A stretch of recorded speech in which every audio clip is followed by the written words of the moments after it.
mental health supports, and we also are on the Niagara Parents phone line.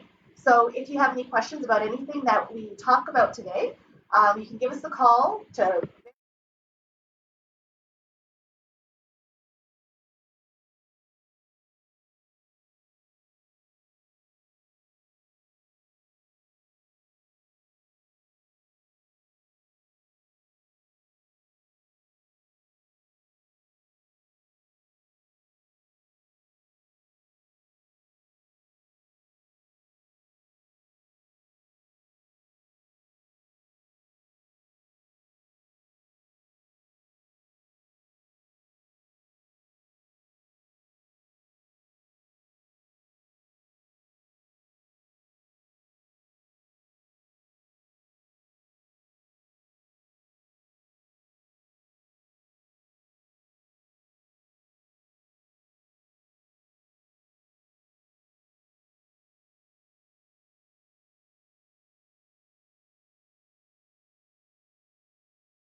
Where they are.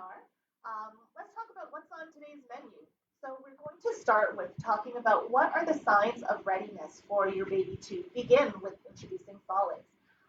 Then we're going to talk about when and how to introduce solids, what type of textures to use, what feeding is going to look like, so finger feeding for your baby, how to make your own baby food, so that's the fun part. Um, how to introduce foods if there's a concern about food allergies.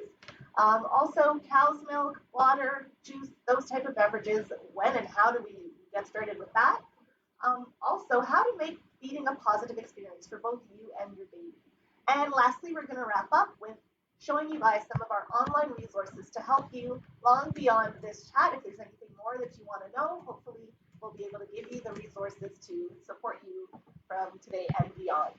And again, if you have any questions at all as we go along, feel free to comment, and we'll get to those questions at the end of our chat. Okay? So now we're going to get started with why do we usually talk about introducing solids at 6 months. So the main reason is in those first 6 months, breast milk or formula they give all the nutrients that baby needs. So breast milk or formula gives all the fats, proteins, carbohydrates, minerals and vitamins, all the nutrients that your baby needs for those 6 months. And what happens at around that 6 month mark is the iron stores that baby had in their body from when they were first born, those iron stores start to become a little bit depleted and get a little bit lower at around 6 months. So the importance of this timeline is as the iron that baby had stored inside becomes a little bit lower, we need to start to offer them iron-rich foods. So that's going to be those meats, those vegetables, those types of things. That's when we're going to start introducing those things. At around 6 months as well, baby's digestive system is a little bit stronger and a little bit more developed so that they can handle those different types of foods. And also, they're just better able to swallow foods in and around that 6 month mark. Interesting fact, there's something called the extrusion reflex. And what that is as baby is, when you have a young baby, usually if they have anything in their mouth, they usually accidentally start to push it out with their tongue. So if you have a newborn and sometimes you might put a pacifier in their mouth, they push it out, and that's just a reflex. So at around 6 months, that reflex disappears, and that makes starting solids a little bit easier because as they're putting food in their mouth, they can actually keep it in their mouth, and they're able to push it back in their tongue and move it around and all that stuff. So that's the biological piece of the 6 month mark. If you start too far before 6 months, what can happen is it might affect breast milk supply. So because baby might be eating a little bit more and taking a little bit less breast milk, it will cause them to take in less of the nutrients that they're supposed to be getting from their milk. Additionally, if you start too far after 6 months, what can happen is your baby might be a little bit slower to accept foods, and they might have a little bit more of a difficult time with chewing. So when we're looking at the 6-month time frame, that's why we use that time. But realistically, we can't just look at your baby as a certain age. We have to look at where they are as an individual. So what are they doing in terms of their development? So there are some signs for when baby's ready to introduce solids. So we look at 5 things. So are they able to sit up with good head control? So if we have them in a high chair, are they able to kind of support themselves? We don't want them flopping over. So that's number 1. Next thing is, are they able to open their mouth for you? So if you came at them with a spoon, are they able to open their mouth to show that they're ready for a feed? The next one is, are they able to turn their face away to show you that they don't want food? So this is a big body language communication thing that your baby is going to do. Once they're full, or if they don't want whatever you're offering, they're going to turn their head away, and are they able to show you that body language? That's important. The next one is, are they able to pick up food and put it in their mouth? So initially, you'll usually see babies grab things with their hands and stuff it in their mouth. Over time, that is a huge developmental piece, so grabbing, and eventually that's going to develop into the pincer grasp with their finger foods. And then lastly, are they showing interest at all with foods? Some babies take a little bit longer to have that interest in foods, but what that looks like is if you were sitting having dinner with baby on your lap, while you're eating, are they watching the food as it's going into your mouth? Like, are they showing that interest, reaching out for your plate, that type of thing? So those are the main signs of readiness for when to introduce solids. So how to introduce solids? As Yolanda actually mentioned, they're going to look and imitate you. So you want to invite baby to the table, and they get to actually witness and explore what's going on. They'll be able to see the taste, the texture, and be part of the social aspect of family mealtime. Then you want to see if they're ready and following their cues. So as Yolanda mentioned about spoon feeding, when you give the baby food, are they opening their mouth or are they turning their face away? When baby is ready to start exploring food with their hands, offer tablespoons. So offer about 1 to 2 tablespoons on their plate. This will kind of this will eliminate waste. So, put 1 or 2 tablespoons of mashed yams. Baby will eat that. If they're hungry, add another tablespoon of that. And lastly, introduce new foods. So offer a variety of foods, and we'll go into this in more detail, different colors, different textures, and don't be worried if they don't accept it at first. You want to feed them when they're excited and when they're hungry, not when they're tired. So if you try yams one day and baby is saying no, try it another day and let it be stress-free and a very positive experience. That sounds like some really great tips. So what types of foods do we want to offer? So as I mentioned previously, the iron that baby had originally from birth begins to get a little bit lower. So we want to offer iron-rich foods. So that's going to include foods such as meat, poultry, fish, beans, tofu, eggs. You see the list. So those are the types of foods usually that we want to start with to help boost up their iron. When we talk about fish or the types of fish that you can offer with your baby, think about low mercury fish. So those are going to be salmon, herring, sardines, trout, tuna, anchovies. So the importance of low mercury fish is that, well, fish is really important and it offers a great source of protein and nutrients to your baby. It also provides omega-3 fats, which is going to be helpful for baby's eyes and nerves and brain. And non-meat sources of iron usually don't get absorbed as easily as meat sources of iron. So what that means is, if you can offer meats, then have at it. If for some reason you or your family don't eat meat, or your baby doesn't eat meat, you can still offer non-meat sources of iron. But the main thing is you want to offer it with a vitamin C source. So vitamin C helps iron to be absorbed for both babies and adults. So what that's going to look like is you're going to have a non-meat source of iron, and you're going to add that with vitamin C. So that's going to be like your infant cereal is going to be boosted with iron. So if you provide this to your baby, you can also give them some cut up strawberries with that, and that's going to help with that iron absorption. You can also serve tofu with broccoli, and that's also going to help with iron absorption. You can also serve eggs with kiwi, lentils with peppers. All those things are going to help boost the iron absorption if your baby's not eating the usual common meat sources of iron. So from 6 months, food can be healthy foods that are enjoyed by the entire family, just prepared with baby in mind. So modified texture, not adding sugar or salt to the meal. So this, you may have also heard about baby-led weaning, and so that's a type of feeding technique that some people use, and it's kind of like a thick finger-sized portion of food. So babies can mash around with their fingers and feel the texture. The only thing with that is you want to be very cautious because giving, whole food, like some people may give their baby a whole or half of a whole avocado or a whole banana or half a banana to eat. You want to be cautious with that when it comes to baby-led weaning because baby might, bite off more than they could actually handle. So they might not have those small pieces. And it might be wasteful also. They might smush it around and not actually get too much in their mouth. So you want to make sure that you cut up small pieces so they're able to get that in their mouth.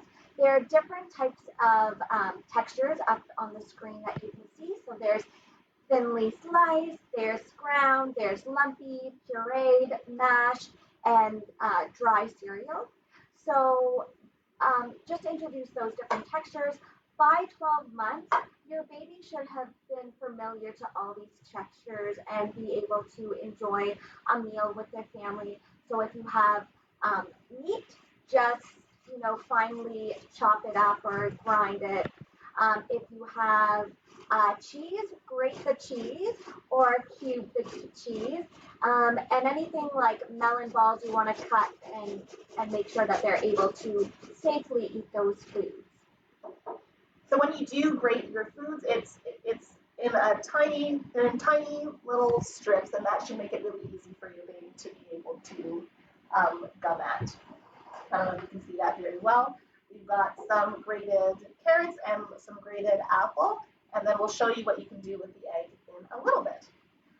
You can use a masher as well for certain foods, and when we go into how to make baby foods, we'll show how to use all of these pieces of equipment. On the next slide here is the table of developmental milestones for your baby. So I want you to just have a look at the milestones and where your baby might lie here. So if you have a baby that is, let's say, 7 months, I want you to look at the 6 to 9 month section. And these are what we're going to be supporting baby towards while feeding. So it's not that your baby has to be doing those things right now.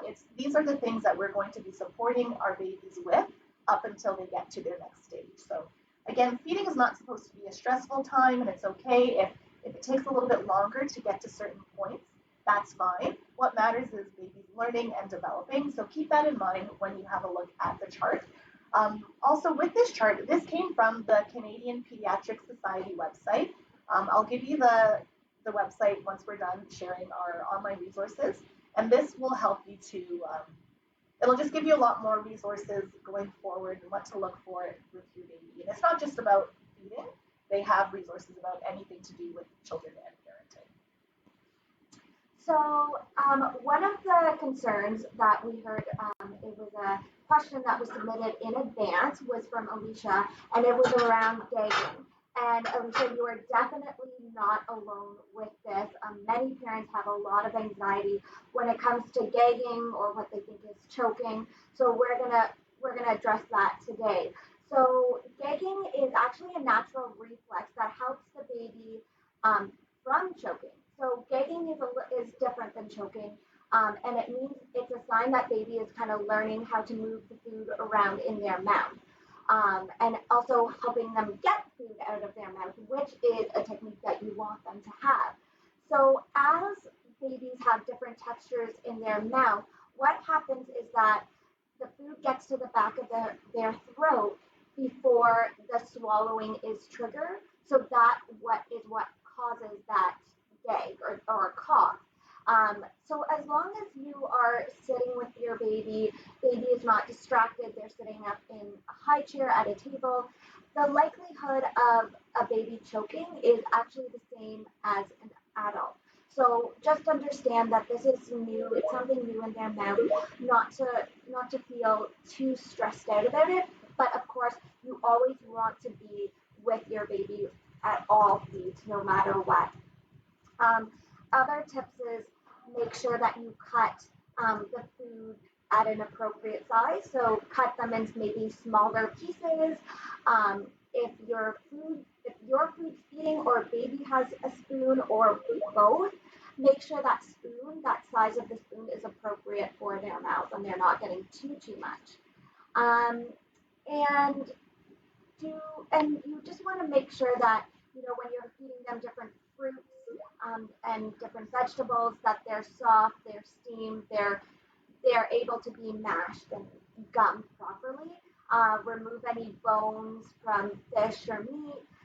Take out any pits. Um, you know, Finely grate any food that may be, like the carrots or the apple. But yeah, so you just really want to be aware of your child's swallowing ability. If the gagging does persist, we recommend seeing your family physician.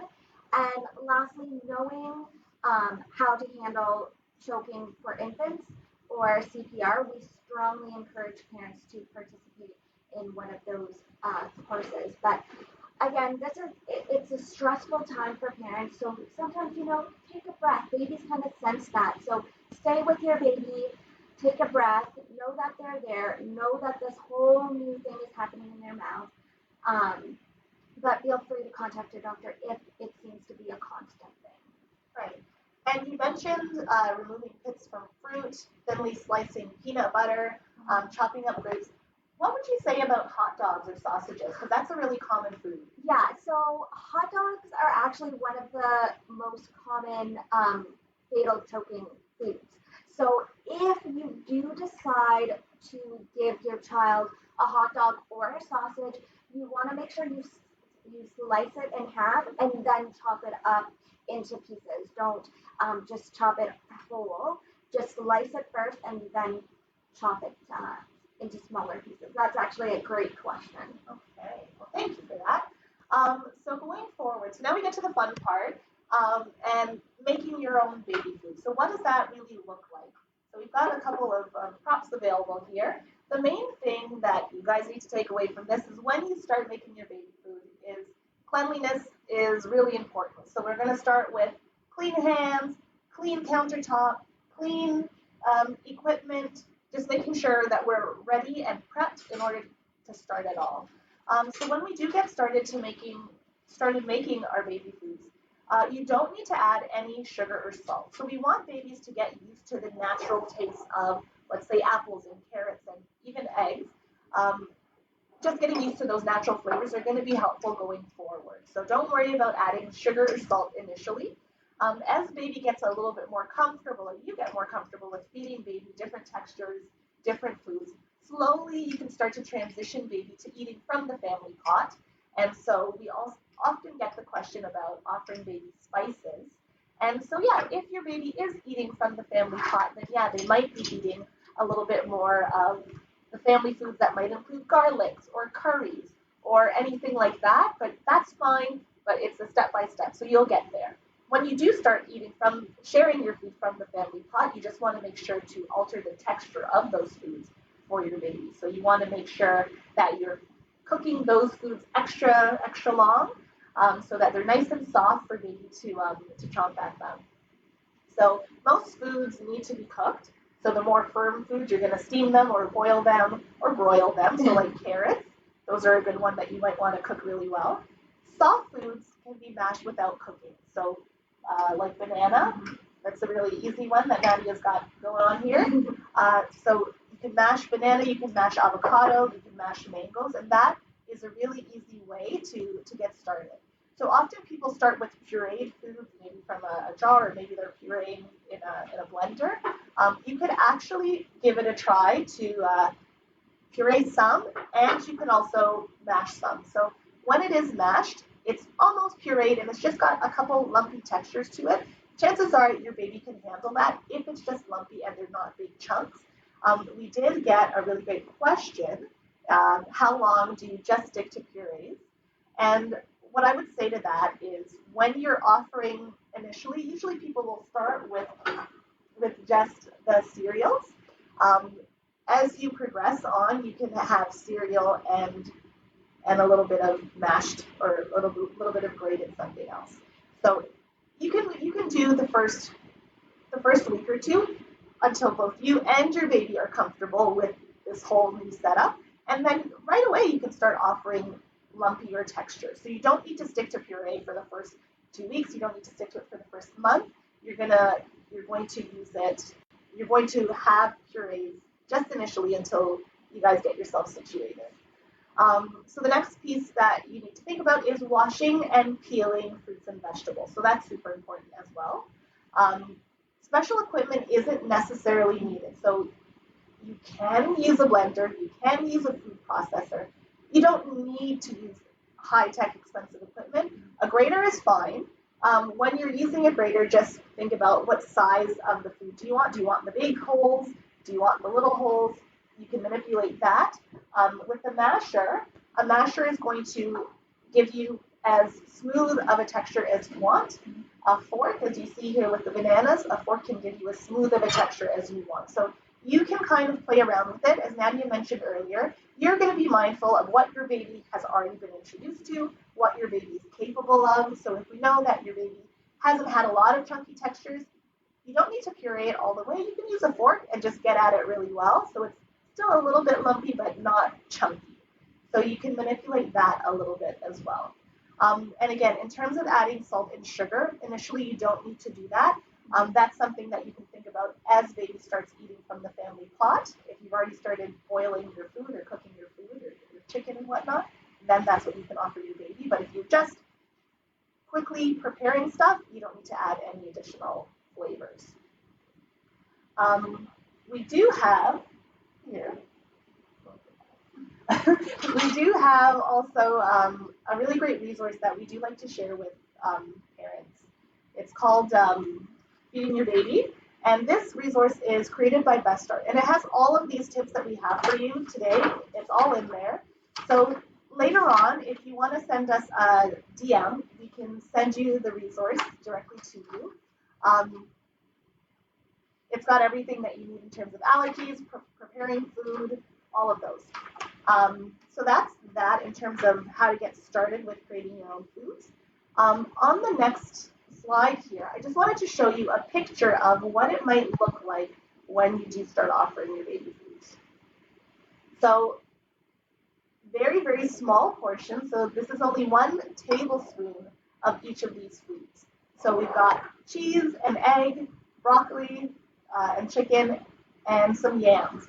So please notice that it's a little bit different texture. So the broccoli and chicken is very pureed. The yam does look a little bit more lumpy. And the scrambled egg, it's a scrambled egg. But what I want you to also notice is it's only a tablespoon of scrambled egg. So even though you probably had to cook the entire egg, you're not giving your baby the entire egg because we're being mindful of what are they actually able to take at that time. And on the next slide, we have pureed carrots, we have pureed broccoli and beef, and then we have a chunkier, very steamed and fine, broccoli and cheese. So again, please notice that there's different textures being offered at one sitting and different colors of foods. So that's also going to help in baby's learning experience from the feed. On the next slide, we have a couple of different plates. On each plate, there are 4 or more options. You don't need to do 4 options, but offer baby a couple of options. And again, different textures, different colors on each plate. And then the final one is finger food. So as baby gets a little bit older, a little bit more comfortable with feeding themselves, once they start to develop this pincer grasp that we look for as they get a little bit older, they're going to start to feed themselves. So we've got some strawberries, and then we've got a piece of pita or naan, and baby can, it looks like the bread is ripped up, and so baby can feed themselves. There's also a little bit of peas, looks like it could be in a curry, and at that point, that should be fine. Okay, so next question for you guys is, what are some foods that your babies have liked so far? So if you've introduced foods to your babies at this point, is there anything that they've really liked? I actually see here a great question from Becca about scrambled eggs, adding milk. Should that be avoided? What do you think about that? Should we just eat the egg? Yeah, so when you first start offering eggs, it's totally fine to just offer the egg.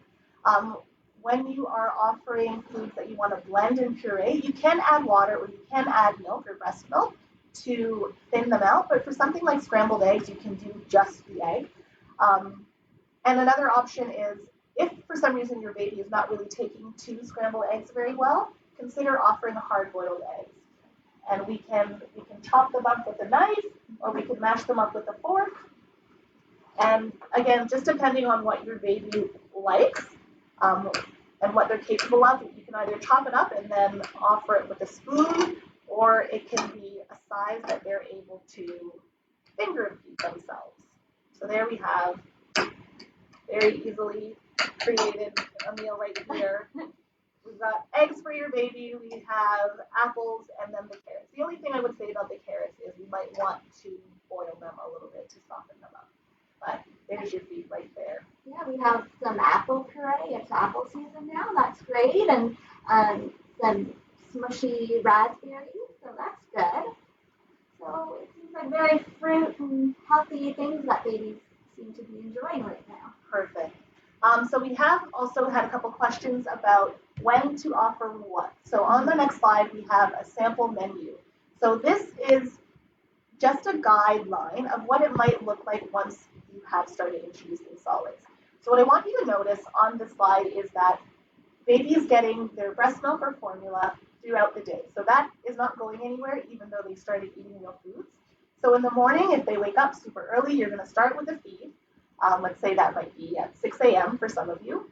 And then for breakfast, then they'll have another feed of milk, and then an infant cereal, and then we can do a mashed banana. So that can be just their breakfast meal. Going forward, their snack could just be toast strips, so it could be something that they're finger feeding. Their lunchtime could be, again, another breastfeed or formula. Cereal again, because again, these are very iron rich, and we do need iron sources with each meal.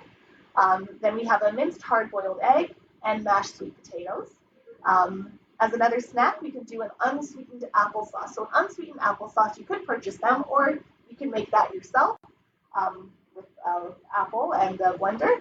And then for their evening snack or their dinner, they're going to have another feed, breast milk or a bottle. They're going to have a minced meat and broccoli. And then we're going to wrap it up in the evening with breast milk again. So I want you to notice that each meal there is an iron-rich source, and there's a fruit or vegetable with each included. Also, different textures are offered with each of these meals. So just keep that in mind when you're thinking of what to offer. Just try to think, well, what are a couple of different textures I can offer with this meal? And we do always get the question about whether you should offer the breast or a bottle with the meal, or if you should just stick to the feed. And what we would suggest is totally up to you as the caregiver. You know your baby best. So if you would prefer to offer a breastfeed before you give lunch, you can do that. Or if you prefer to give your solids and then wrap it up with a breastfeed or a bottle, then that's also an option as well. So it's totally up to you. The main thing to know is that most of baby's nutrients are going to be still coming from their milk. So your breast milk or your formula. So keep that in mind when you're thinking about the solids that you're providing and the amount that you're giving. Still, most of their everything is coming from their milk. So this is more of a learning experience and a fun time for you guys to bond. But milk is going to still be the staple of their day to day. All right, so we have that sample menu. Now we're going to talk about that meal time. So from 6 to 8 months, you want to really work towards 2 to 3 meals and 1 to 2 snacks a day. And that really varies on many factors with babies. So how your baby's feeling that day, time of day, if there's distractions, their appetite, how much formula or breast milk they had that day. So it's really you're kind of trying to work towards something. Once they get to 9 to 11 months, solid foods can be offered maybe 3 meals and then 1 to 2 snacks a day. This increases because it's trying to meet the energy that those little toddlers have. They're starting to be a little bit more active, so they'll need some more nutrients. And then by the time you get to 12 months, it's going to be a regular schedule. It'll be 3 meals a day with 2 to 3 snacks in between. It's all part of their growth and development. So try to aim around that. Again, if there's some days that baby doesn't eat as much, don't worry. It's just they're still growing and learning and trying to get the hang of this. Perfect. So going forward, so once you've started feeding your baby and you're getting comfortable with creating your foods and when to feed them, the next thing is, well, what does it look like when I want to end the feed? So you're going to be looking for hunger cues and fullness cues from your baby, just as you always have. So expect that your baby is going to eat different amounts with each feed. So just like us, we're not always equally hungry at breakfast as we are at lunch, and maybe on Monday I might feel more hungry than I am on Tuesday. So keep that in mind for baby as well. It doesn't always have to be the exact same amounts. Allow your baby to explore the food.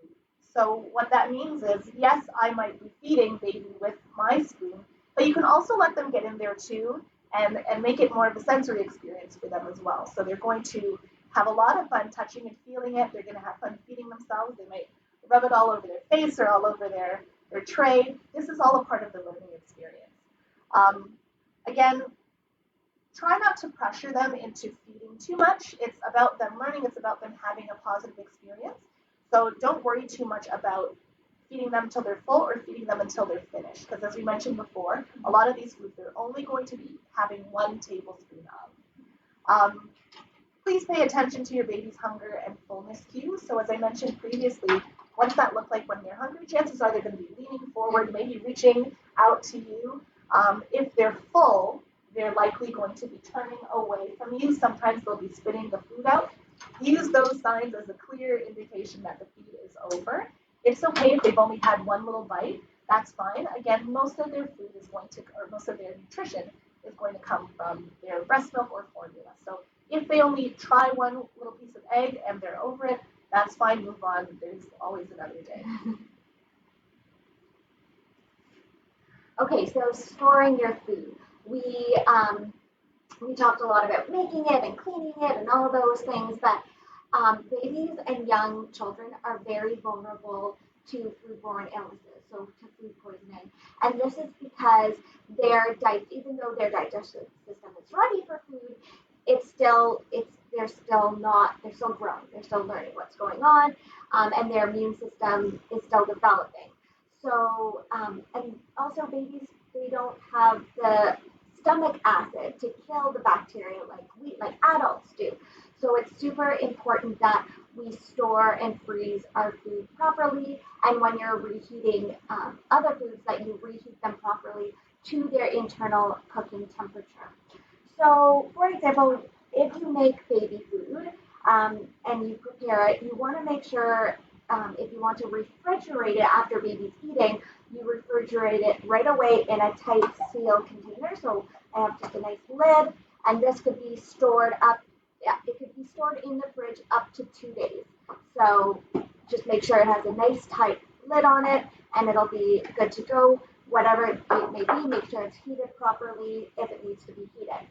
When it comes to freezing food, cool little tips and tricks. is if you have an ice cube tray, if let's say you've made broccoli and chicken, you can actually put the puree in the little ice cube trays and put it in your freezer, or you can put spoonfuls on a baking sheet.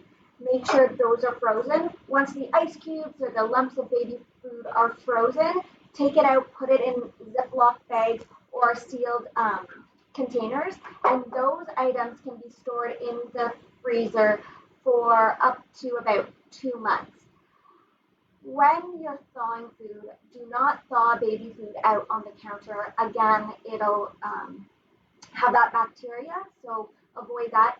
Either thaw it in the refrigerator or thaw it in a pot of boiling water or warm water. Stir it around to make sure that the heat is evenly distributed.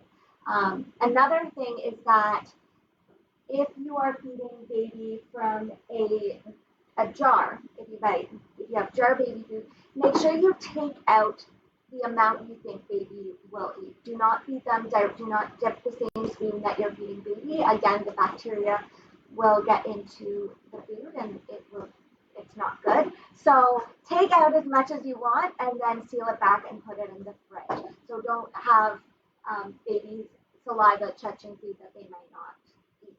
So just to elaborate on that, so if we have food in a jar and the spoon is going in and out of the jar, the bacteria from baby's mouth is returning to the jar every time you feed from the spoon. Then if you've only had half of that jar, then we've got bacteria and half of the baby food left, which is what's left. Once you close it and you put it away to store, that allows the bacteria opportunity to grow. So we want to avoid that, and the best way to do that is by pouring out whatever amount, pour it on a plate, pour it on a bowl, use that amount, and if you need more, pour out more, but try your best not to spoon directly from the jar, because you don't want the bacteria in the jar. I hope that makes sense. All right, so. Okay, so. Foods to avoid. So honey. You want to avoid pasteurized, unpasteurized honey for infants under the age of 1.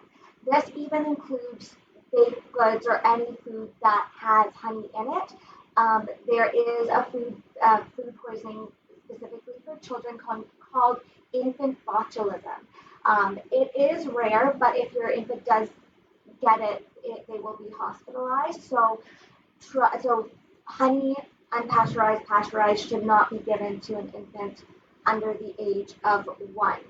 The next thing is meat and fish. So avoid giving raw or undercooked meat or fish to infants, and avoid raw or undercooked eggs, such as homemade mayonnaise, dressings, sauces, things like that. So avoid those. Then there's unpasteurized milk and milk products. That's not safe for baby. And then unpasteurized juices, ciders that you might see at the farmer's market. Babies don't need those. It'll have those bacteria, same as the honey, and you don't want them to get infant botulism. And lastly, avoid any artificial sweeteners, beverages with caffeine, tea, coffee, artificial sweeteners. Babies don't need that. They have no nutritional value for babies. So just try and avoid having like carbonated beverages. Yeah. And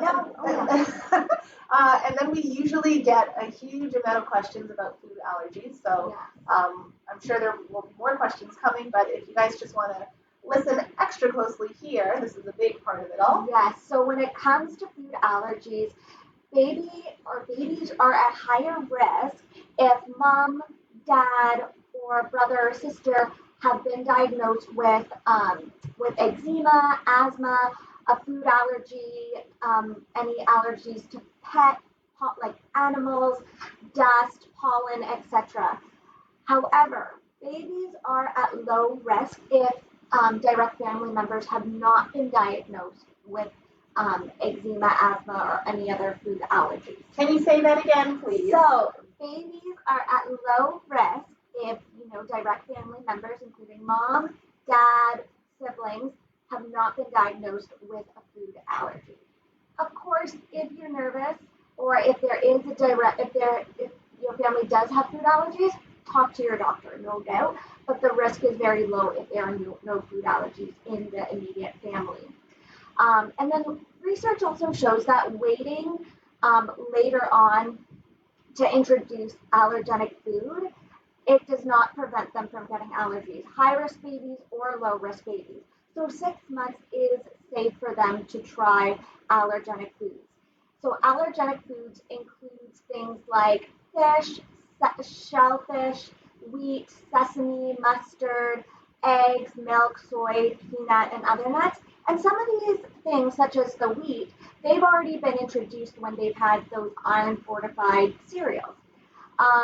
So when when you do introduce these allergenic foods, you want to wait about 2 days in between. So wait 48 hours. With these 48 hours, say you introduce eggs. Eggs has been a popular thing. So if you introduce eggs one day, wait 2 days, wait 48 hours to see if there's an allergic reaction, and we'll go into that later, to see if there's any type of allergic reaction before introducing another allergenic food. If baby doesn't show any signs or symptoms of allergies, you want to continue giving baby those allergenic foods so they can build up their tolerance. We did get a question from Jessie about when do we offer yogurt. Mm-hmm. So just as mentioned on our list of allergenic foods, it's totally okay to start offering those types of foods in and around 6 months. But as Nadia mentioned, you just want to space that out with all of the other allergenic foods. So pretty much everything is fair game, but just being mindful of the time frame. Yeah, and even with non-allergenic foods, you don't have to wait the 48 hours, the 2 days. So things like fruit, vegetables, the lower risk allergenic foods, you don't have to worry about that. But as I mentioned, so what you're looking for in those allergic reactions, so the less severe ones, but still concerning, are things like diarrhea or vomiting, skin rash, hives, eczema, stuffy, runny nose with watery eyes. If you notice that within those 48 hours, make note of what you fed your baby. Don't feed them that and talk to your doctor. However, the more severe allergic reactions, those include things like swelling of the mouth, face, and tongue, difficulty swallowing, and then wheezing or difficulty breathing. Of course, when those things happen, stop and seek medical attention right away. So we're just going to quickly pop down to the chat, and we're going to see if there are any comments or questions that we haven't touched on yet. We've got a lot of questions. Thank you, guys. Okay, so let's take it from the top. You want to go ahead? You can, I just clicked the wrong button. One sec, let me read this for a sec. Okay, so we have the question, just wondering what the recommended portion sizes are. And so as we mentioned, a tablespoon full of food is perfectly fine to get started. And again, don't be too hung up on the amount of food that they're eating. Just let them try it. They might not eat a ton. It's all about the learning experience. And then, how long do you stick to puree? So that was good for looking at that chart to see where your baby's at. They may be on purees at the first 6 months, and then trying something a little bit more textury, see how that is. So you kind of look at your baby when you're feeding them to see what they kind of can handle. Exactly. So as I mentioned before, you can start out with cereals and then from there go on to purees. And your purees can be lumpy, and then they can become more chunky until they become chopped up bigger foods. So you can just experiment and see what works for your baby. You want to be mindful of gagging. You want to be mindful as well what you're comfortable with, because a lot of parents do have a lot of anxiety around different textures and what baby's going to do with that. So also just be mindful of what you're comfortable with as well. We have a question. What was it? Oh yes. What might be the best option to give your child before bed so she's feeling full and sleeps longer through the night? This is a big question. So it's actually a developmental milestone that babies will get to, that they will sleep more throughout the night. Sometimes people make the connection that once I started feeding them solids, they slept more through the night. And that's actually, it's related to their age and development, not necessarily related to the food that you're feeding them. So usually just if you're offering breast milk, offer the breast at night, or if you're offering formula, offer a bottle at night. And that should be totally fine to keep baby over the rest of that sleep. If they do sleep through the night, it's a developmental thing. We also do have a lot of sleep supports. If you want to give us a call at the Niagara Parents phone line, you can speak to a public health nurse, and we can help support you and coach you through navigating sleep with your baby. But it's more of a myth that offering heavier foods will keep them sleeping longer. There's a question from Patty. I hope I pronounced her name right. Do we need to wait for the food to cool down before we refrigerate or freeze? So I think, for me personally, you don't refrigerate hot foods right away. Let it cool down a little bit, not exactly to room temperature, and then put it away in the fridge or freezer. Any other recommendations? Yeah, let it cool down a bit. Don't leave it out too long, but kind of warm to touch before you put it in the fridge or freezer. Okay. And then we have the question, at what age can they have salt and sugar? So with that, just be mindful that with sugars, we'll talk a little bit more about sugary beverages, but be mindful that sugar doesn't really have a huge nutritional value for your baby or for adults really either. So yes, they can eat some things that are a little bit sweeter, but it's not necessarily going to help them in their development. In terms of salt, the amount of sodium that's in breast milk is the exact amount that babies need. So that's very little. So if you are adding salt, it's more for taste rather than nutritional content. So that is going to be up to you. As I said, if baby's eating from the family pot, you can also separate baby's food a little bit before you add a lot more of your salts and spices and stuff like that. But sodium levels for most babies, the requirement is very low. So we're just going to continue on really quickly. So now that we've chatted a little bit about the types of foods to introduce and what that looks like and how to make the foods, a huge thing that tends to come up for babies at this time is constipation. So once you notice that you're feeding maybe a little bit less milk, maybe they're going to be eating a little bit more solids, sometimes that will change their bowel movements and their pooping habits. So what you can do if you notice that your baby is not going to the washroom or not going in their diaper as often as you'd like or that you're used to, just be mindful, is it constipation or is it just a change in their schedule? Because it might just be them establishing a new norm now that they're eating different foods.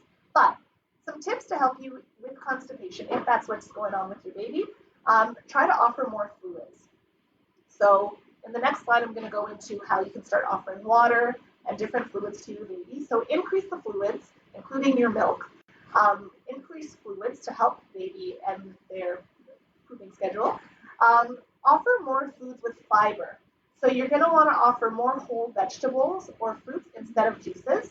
Offer whole grain breads that have at least 2 grams of fiber. Those things are also going to help provide a little bit more bulk to their stool to help it come out.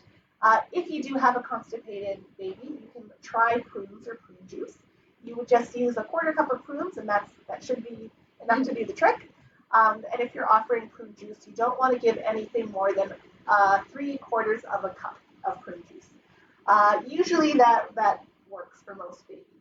If for some reason baby's constipated, you're seeing signs that they haven't pooed in a while, or their stool is becoming really hard and dry, if you're seeing any blood in their stool, if they are just crying and straining when they're trying to go, all of those things are a good reason to talk to your family's healthcare provider about what's going on with your baby.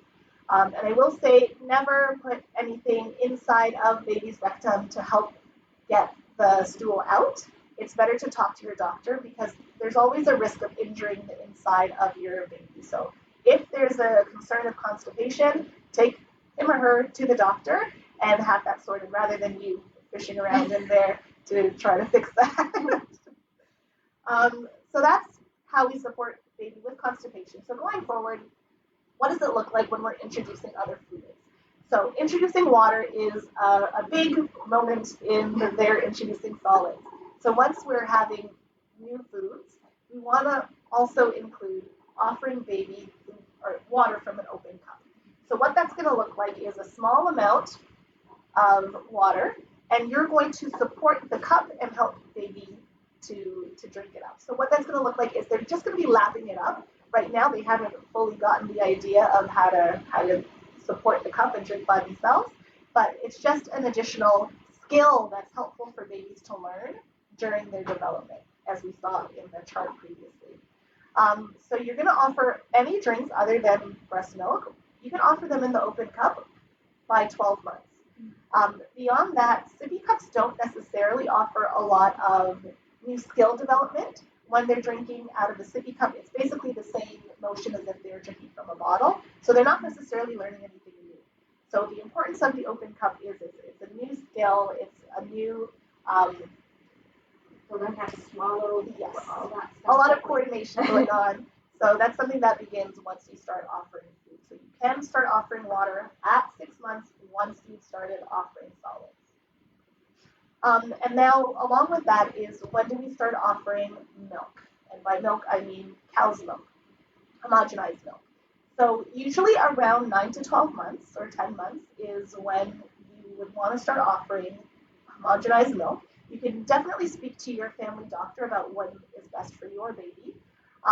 You want to give homogenized milk under 2 years. So if baby is taking milk around the 2-year mark, that 3.25% milk is what you want to offer them because that's the more full fat milk. And then beyond that, beyond 2, then you can start to offer different percentages of milk. But you don't want to give anything more than 3 cups of milk for the day because milk is lower in iron. So if we give them too much milk, they're going to start taking in less iron-rich foods. And we want to make sure that their iron stores are always good. So please make sure you only give pasteurized milk. So we don't want to give raw milk straight from the cow because that could also cause food poisoning for your baby. Do not give skim milk. Don't give 1%. Don't give 2% to your baby because that doesn't have enough fat. Also, do not give your baby soy milk, rice milk, almond milk, or any other vegetarian beverages. These drinks do not have enough protein or fat to support your baby's growth and development. I do realize there are families that prefer not to offer cow's milk, and that's something that you're going to speak with your family doctor about, and then your family doctor will give you other choices. You can also speak to a registered dietitian. If you're a part of a family health team or community health center, they may also have a registered dietitian associated. So please speak to somebody about your family-specific needs, but in general, those types of beverages don't offer enough to support baby and their development. So what about juices? So 100% juices are okay after 6 months of age, but keep in mind your baby does not need juice to be healthy. As I mentioned before, you can offer vegetables, you can offer full fruits. Juices do tend to contain a lot of sugar, and as I mentioned before, sugar is not adding a lot of value. So sticking to fibrous whole foods and whole fruits, that's what's going to be best. Too much juice can often lead to tooth decay or diarrhea or an upset stomach. So we want to make sure that we are just trying to offer mainly water or your milk or drinks. If you choose to offer juice, wait till your baby's older than 6 months, and again, you're offering it in an open cup, and you don't want to provide more than half a cup of juice, 100% pasteurized juice to your baby. Jarred baby juices, which I don't have the example of here, jarred baby juices that you can purchase, they tend to be more expensive, and they don't necessarily have much of a difference from adult juices, so you can feel free to skip those and offer your baby adult juices, but just, again, being mindful of what's on the label, okay? Try not to give anything with added sugars, such as punches or drinks like that. So always read the labels. So whenever you're shopping, whenever you're going through the aisles, if you're choosing to buy pre-packaged baby food, you can always see on the side here, you can always see the sodium, you can see their fiber content, iron, all that stuff. So just be mindful of the labels. And feel free, just for your own learning, when you go into the stores and you're looking at the aisles, look at jarred baby dessert versus just a fruit jar, and look at the differences in sugar. Look at the difference between a jarred meat versus a vegetable dinner. Look at the difference between the iron and protein. So just compare those types of things for yourself. Don't be afraid of the label at the side. Just read through, look at the percentages, and you can start to get a feel for it. If you are going to buy baby food, what types of food you prefer to share with your baby. Additionally, always check the expiry date. Make sure that the seal on your jars are always, like you hear that nice pop when you open it. And with those food pouches that Nadia's got one there, and here's another one. With these food pouches, just be mindful that they are super convenient when you're on the go, but these aren't necessarily developing eating skills for your baby. And there's also a risk of tooth decay if baby is sucking on these all day long. So again, if you're on the go, totally fine, but still try to, when you get home, still try to offer them different types of snacks other than these.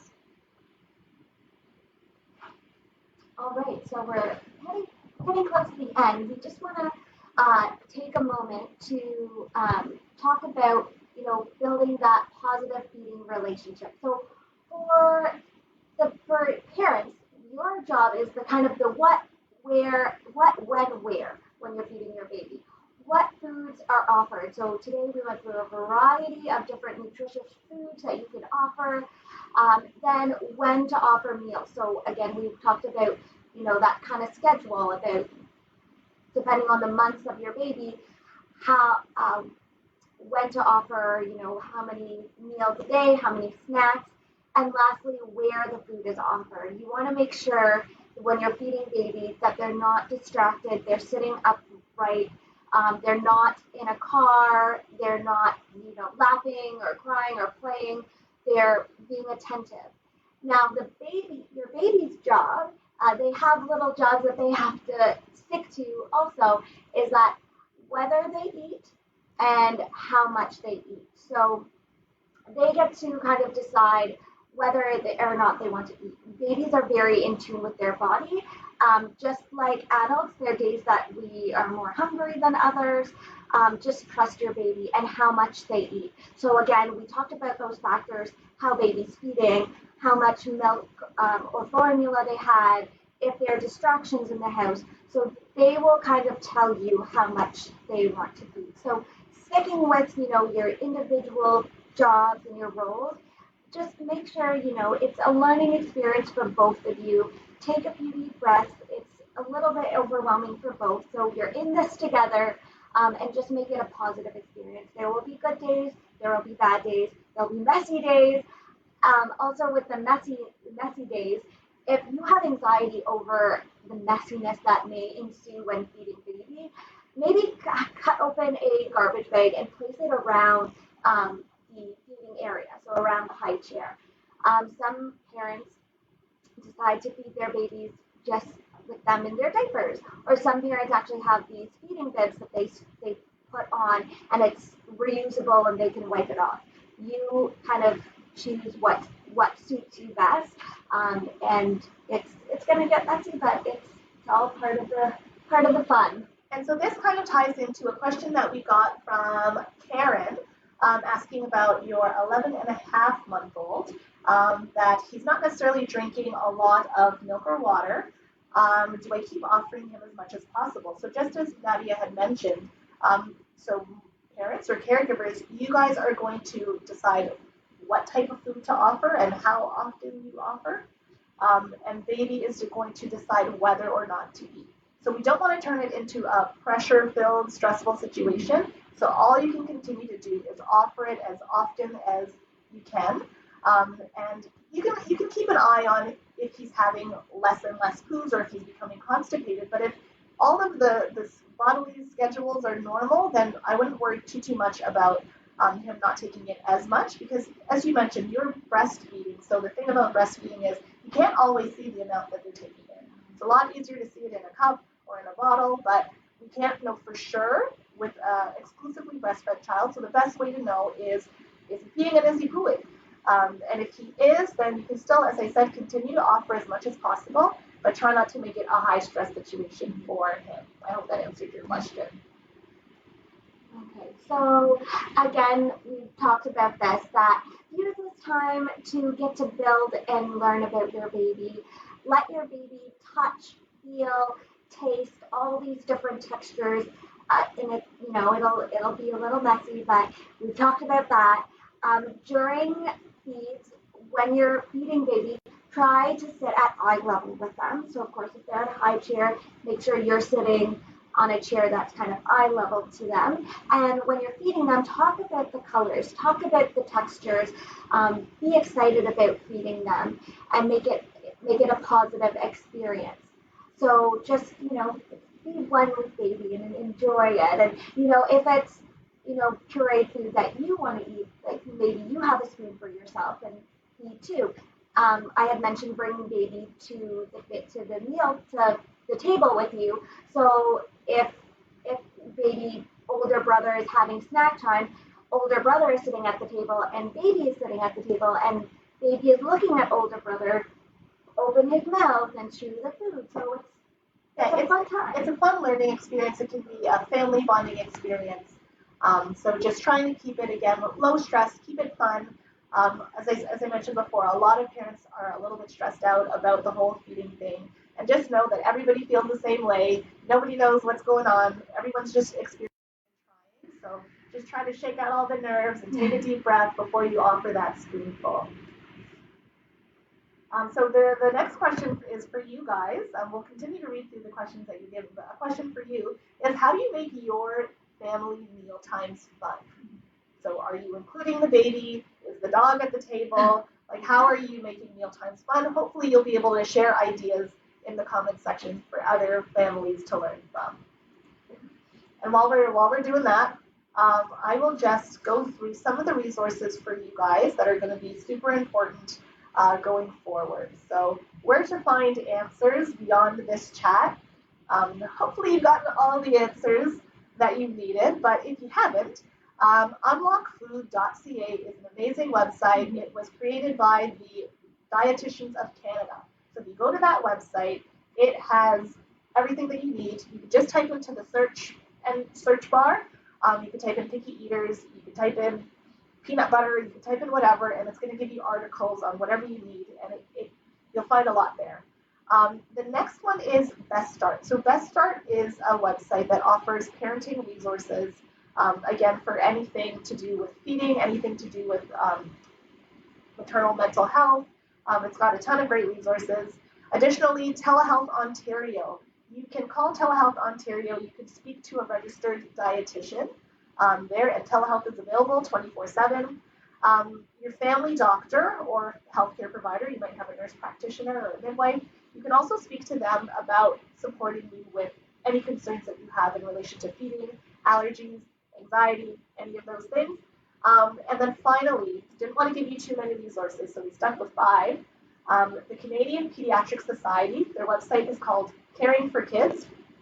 It is everything that you need to know about parenting, again, everything you need to know about child development, straight from the Canadian Pediatric Society. And as I mentioned previously, if you're part of a family health team or a community health center, they will also sometimes have a registered dietitian associated where you can speak to them directly for free, no hassle. And lastly, you can contact Niagara Parents if you want to speak directly with a public health nurse. You can call us at the phone number listed. You can email us, and the email is going to go directly to a public health nurse to answer your questions. You can also live chat directly with a public health nurse. Or you can find us on Facebook right here where you found us already. You can send us a DM. You can so many ways. Comment on our posts. You can, whatever you need to do. Actually, I'm with the live chat. I know we had some comments about, offering services and many different languages. What's great about our live chat actually is we can chat with people in over 90 different languages and also through the phone too. So if you have friends, neighbors, family members who have questions and English isn't their first language, they can live chat with us or call in, and we have over 90 languages that we can speak to in. So we can reach out to many people. So I was just looking at the comments, and Sarah Ann, her little one turned 6 months today, so happy 6-month birthday or birth month to her. And she was saying, no matter what face that her baby makes when she's feeding them,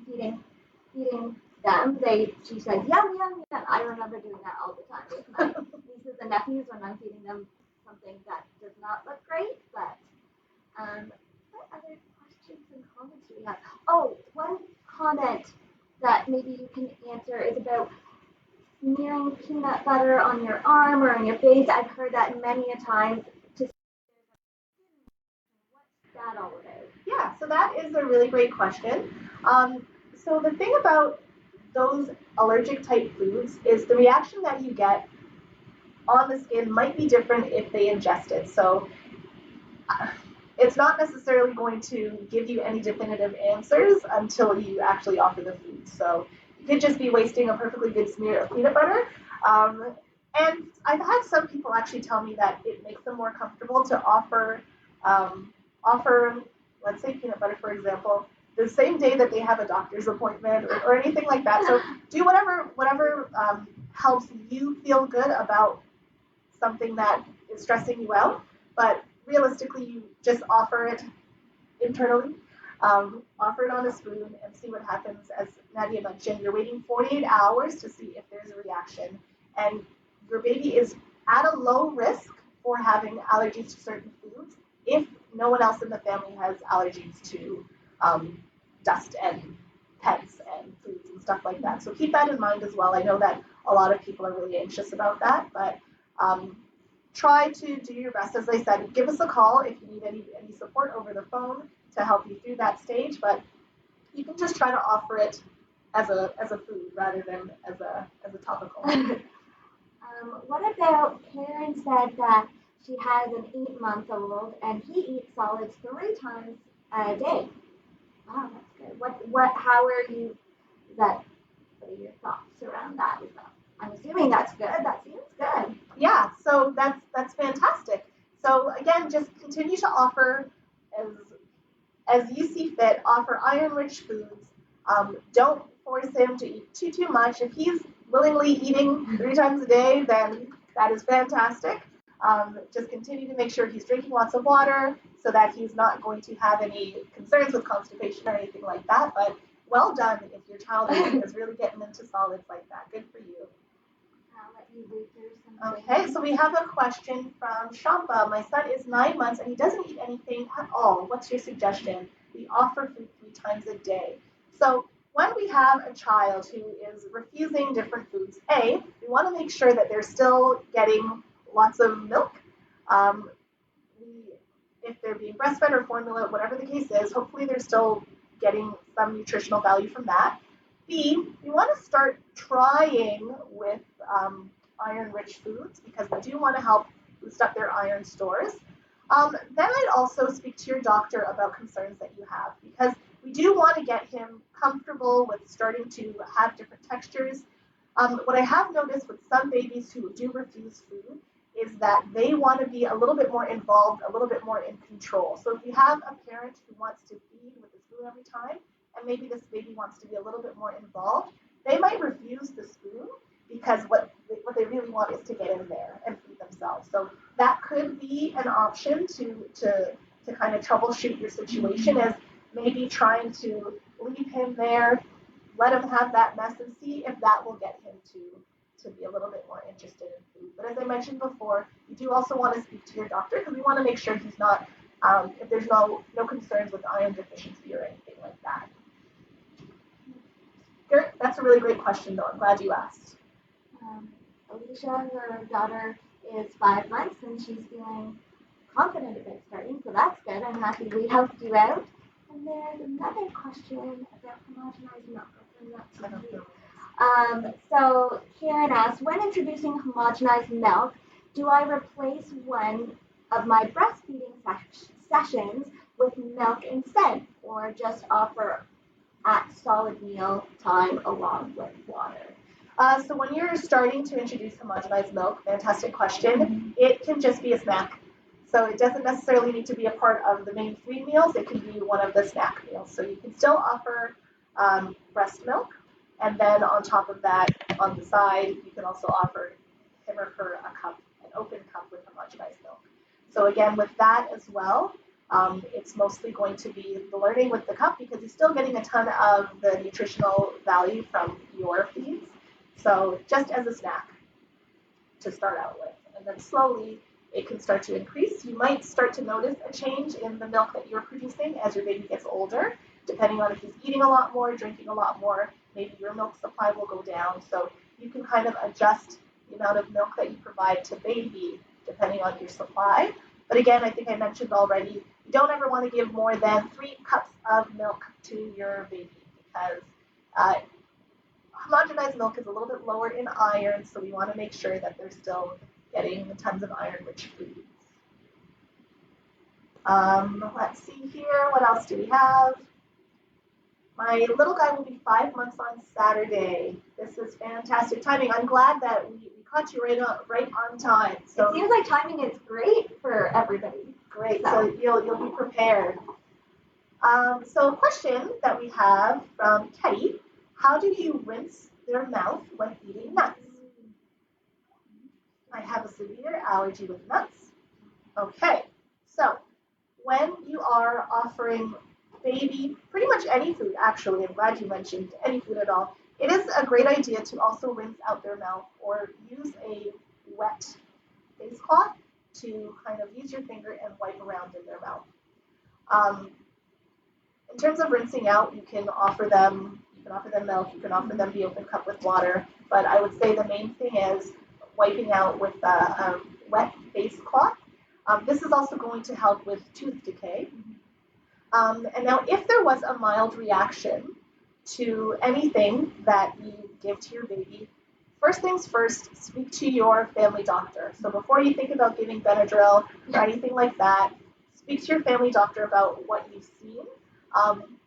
Also, sometimes a reaction or what could be a reaction might come and go. So sometimes it's helpful to take a picture at the time, like if you're noticing any redness on the cheeks or anything that you're not sure of, take a picture because chances are by the time you get them to the doctor, it's gone. And you don't want your baby to make you out to be a liar. So take a photo and talk to your doctor about what you see before you think about treating anything. If you are seeing a severe allergic reaction, then again, that's immediately to the emerge to make sure that gets dealt with. But those are really great questions as well. Another thing I think I forgot to mention is when you're introducing solids, this is your baby. It's going to be their palate that they're going to be learning all these things. So introducing foods that not that you're allergic to, but foods that you may not like. So you may not like Brussels sprouts or salmon or chicken. Still let your baby have that moment to try it out and create their own palette of foods that they like. So don't kind of withhold certain foods because you may not like it. See if the baby may like it too, and maybe later on you might like it. But make sure that you don't take things away from them or avoid letting them try foods that you may not like or other people in the house may not like either. Exactly. We have another great comment here from Karen. My little one helps me make dinner. He is almost 8 months old and so interested in what I'm doing in the kitchen. So she shows him fruits and vegetables, meat as they're being cut up, cooked, and served. So again, fantastic job because again, this whole intro to solids thing, it's all about learning. So using that time to get him involved and talking and increasing baby's vocabulary level, maybe letting them touch some stuff. This is all just a part of this really, really fun phase for babies. So the more we can get them involved, the better. So hopefully that's also going to help them be more interested in food and have that really healthy food relationship. Sounds like you have a chef on your hands, for sure.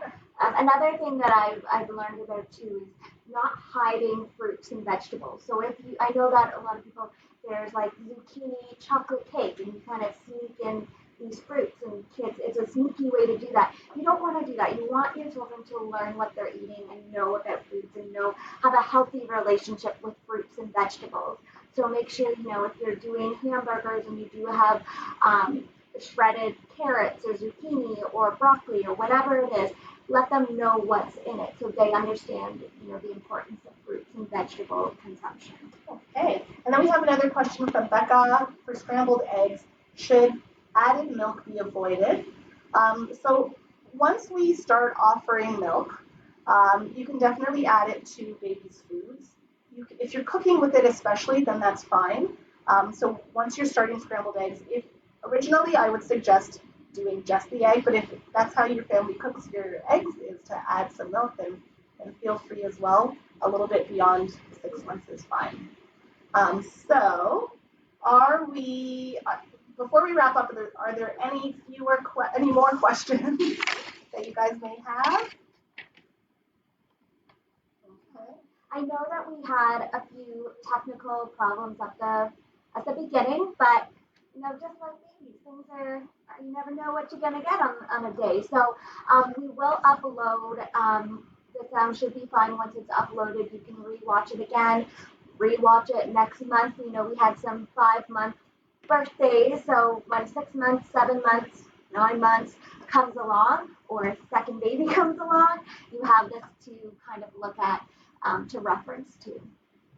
And lastly, please give us a call. So again, here's our contact information. Give us a call. You can speak to a public health nurse about any of your concerns, not just related to introducing solids. We can support you with sleep. As I mentioned already, sleep is a huge thing, especially around the same age, because it is a part of their development. So give us a call about that. Give us a call about how you're feeling about things. Give us a call just to say hi, whatever you need. You can also email us. Again, live chat is another great option. We can live chat in multiple different languages. We have a translation service through there. So please reach out to us if you need anything at all. So thanks again. We have been seeing all the great comments, the thank yous, the appreciation, the timing of this live stream and how appropriate it is. So we're loving all that positive feedback that we're getting. So thank you for taking the time out of your day to join us. Thank you for being so patient with us during the technical difficulties during this crazy time in the world. And thank you once again to the early ons. All of the early ons for putting us on their platform and sharing this information. But thank you all.